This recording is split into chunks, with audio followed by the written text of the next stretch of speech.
Right, this isn't to JJ, and it's not to Kay. Tony.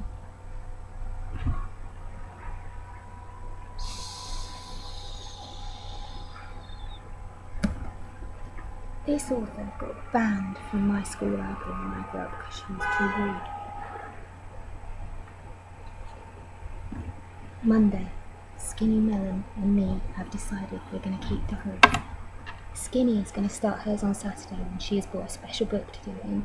She says it's no use doing it in an ordinary pocket diary with spaces for each day, as there'll be times when we'll feel like writing a great deal and other times we may not want to write anything at all. Except perhaps what we had to eat for dinner. I agree with her, but I feel inspired to start immediately and so cannot wait to buy a special book. But I'm using an old writing block with wide lines. I can't stand narrow ones. I think when a person is writing a diary, they ought to introduce themselves in case it's unearthed in 100 years' time and nobody knows who's written it. So I will say straight away that this is the diary of me, Cherry Louise Waterton, aged 11 years and 2 months, and I am writing for prosperity, in other words, for the future. To begin with, I suppose I must put down some facts, such as, for instance, that I am medium, tall, and neither fat nor thin, but somewhere in between. I have short brown hair and a fringe and a face, which is chubbyish, I think, I have to be honest, and also round. I know that it is round because I saw these charts in a magazine at the dentist showing all the different shapes of faces, including heart-shaped, egg-shaped, diner-shaped, turnip-shaped, square-shaped, round. Mine is definitely round. Unfortunately, round-faced people tend to have bloody noses, which is what I've got. The school I go to is Ruskin Manor. It is not the school I would have chosen if I had any choice. If I had any choice, I would have chosen a boarding school because I think boarding school would be fun. And also it would take me away from slimy. Anything that took me away from slimy would have to be a good thing. I did ask Mum if I could go to one, but she just said, over my dead body. She was really pleased when I got into Ruskin because it's the one she wanted for me. She says all the others are rough. Ruskin is okay, I suppose, though we have simply stacks of homework, which Mum, needless to say, approves of. On the other hand, I have only been there for 3 weeks, so there is no telling how I might feel by the end of term. Anything could happen. Our class teacher, Mr. Sherwood, who at the moment seems quite nice, could, for instance, suddenly grow fangs, or the head teacher could turn out to be a werewolf. I mean, you just never know. The head teacher is called Mrs. Hode. What kind of name is Hode? It sounds rather sinister to me.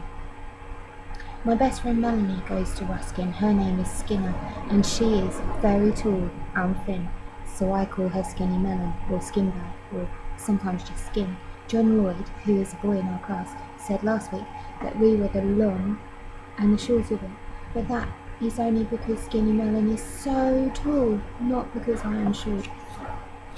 Skin's face shape wasn't shown in the magazine. It's long and thin, the same as the rest of her. Sausage shape, I suppose you'd call it. Like a frankfurter. Me and Skin have been best friends since year 5, and we're going to be best friends through thick and thin, and come what may. We have made a pledge and signed it and buried it in a polythene food bag under an apple tree in my back garden. If we ever decide to stop being best friends, we will have to dig up the pledge and solemnly burn it. This is what we have agreed on. Where I live is 141. It's a road in London, W5. It's Ealing. It's right at the end of the red and green lines on the underground. Skin and I once decided to go and see what Epping was like, as we heard it was some kind of forest. But we got on the wrong train and went to a place called Fairlock instead.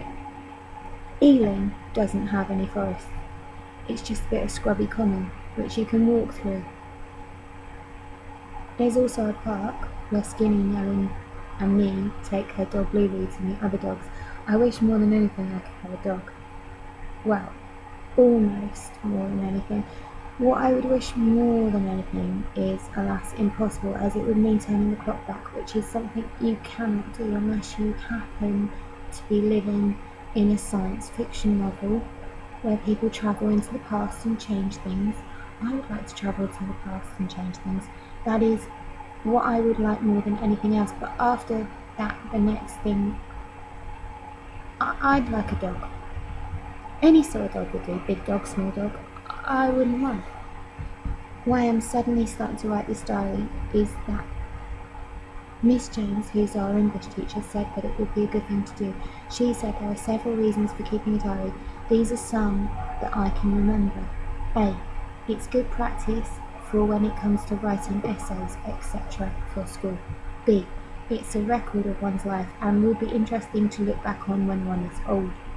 C. It's a social document for historical purposes, etc. D. It can help to clear out the cupboard.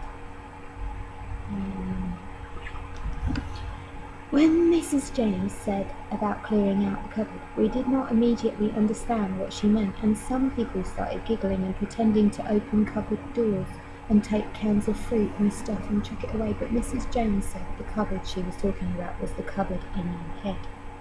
She said that sometimes the cupboard in your head gets all clogged up with bits and pieces that worry you or upset you or make you angry, and that writing them down in a diary helps to get rid of them.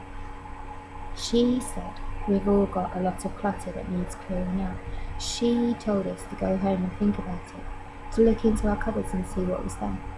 Amanda Miles told me next day she looked into her cupboard, and as far as she could see, it was pretty well empty, except for the grudge she still had against Mr. Good at the juniors, who made her go and stand in the front hall of the throne for throwing paint water at Andy Innes when it wasn't her. She said she didn't think that it was enough to start writing a diary about. I mean, are you going to? She said, to which I just made mumbling noises, since there are some things you can't talk about to other people, and certainly not to Amanda Miles. The thing in my cupboard is one of them. Slimy Roland is the thing in my cupboard. I'd do anything to get rid of him. I wish he'd go and walk under a bus. I expect Mum would be sad for a bit, but she'd get over it. She can't really love him. Nobody could. He's a total and utter dweeb. I nearly had a heart attack when Mum said she was going to marry him. I mean, I really just couldn't believe it. I thought she got a bad taste. I told her so. She slapped me and then burst into tears and said she was sorry, but why did I have to be so selfish and unpleasant all the time? I'm not selfish and unpleasant. I don't think I am, but it's enough to make you... When your mum goes and marries a total dweeb, and I had to go to their rotten, grotty old wedding, which wasn't even a proper wedding, not the actual marrying part, just Mum and Slime and me and the skin bag who came to keep me company, and Auntie Jilly, who's Mum's sister, and this man who was doing it, marrying me. When he finished, he said, now they could kiss each other, and they did, and I looked at Skin and called this being sick face, at which I'm rather good, and Skin told me afterwards that it was a horrid thing to do at my mum's wedding. It's alright for her. I know she hasn't got a dad, but who'd want Slimy? One of the worst things about him is his name, Roland Butter. Can you imagine? I thought at first it was just one of his stupid jokes. He's always making stupid jokes, like, where do pigs leave their calves? At porking meters, ha ha ha. I don't think him. Mum, however, said no. He really was called Roland Butter.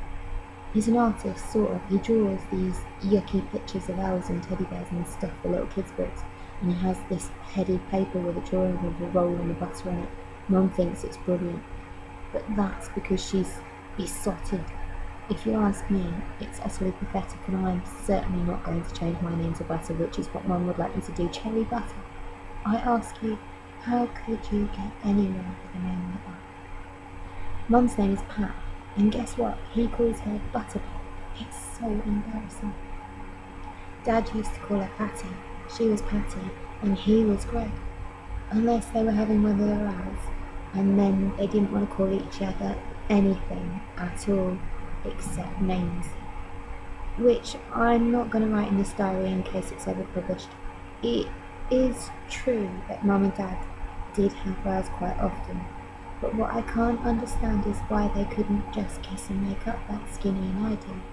We had this really awful row once, me and Skin, about a book I'd lent her which she'd gone and lost by leaving it on a bus and then refused to buy a new one because she said I never paid her back the money she lent me ages ago when we'd gone swimming and I'd left my purse behind, which definitely and positively was not true.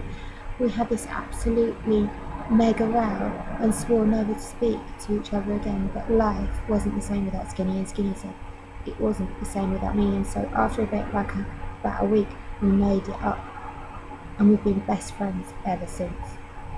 Why couldn't Mum and Dad do that? Dad's living in Southampton now. It's near the New Forest. Anna's really nice, but it takes forever to get there. I can't go out with him every weekend like I used to when he and Mum first split up and he was still living in London. Then he'd come and pick me up and we'd do all sorts of things together, McDonald's, museums, the waxworks. It was really fun. After he got this job and moved to Southampton, it meant I could only properly see him in my school holidays. I could have gone with him if I'd wanted. If I'd really wanted, I bet I could. I only stayed with Mum because I thought she'd be lonely. But then she went and met Slimy Rowland at some stupid party and they went and got married and now she's totally loopy about him and I'm the only one that's lonely, not Mum. So I could have gone with Dad. Except that Dad's got a new wife called Rosemary and he's totally loopy about her, so maybe he wouldn't want me either. Maybe nobody wants me, Mum said. She does. But how could she go and marry this creep if that was the case? He's really slimy. Look at him. Huh. He's not the only one that can draw. There's nothing to it. That is exactly how he looks. Straggly hair and a beard and his long droopy face like a damp dishcloth. And he's all freckled and gingery with white skin and like a mushroom. Ugh, whatever does Mum see in him? She says that if I love her, I'll try and love Slimy. For her sake, I've tried. But how can you love someone who has freckles and makes these awful jokes all the time? Another thing he does, he shoves these cards under the bedroom door while I'm asleep.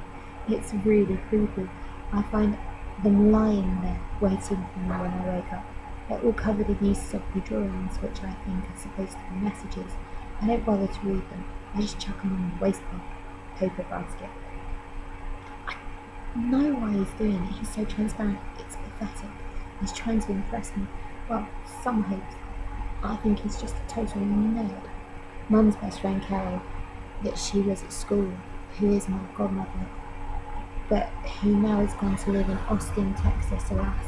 Though she's promised to send me a real American baseball bat for my Christmas present, told me that Mum and Dad have become very unhappy together on account of developing in different directions, which meant they didn't really have anything in common anymore apart from me.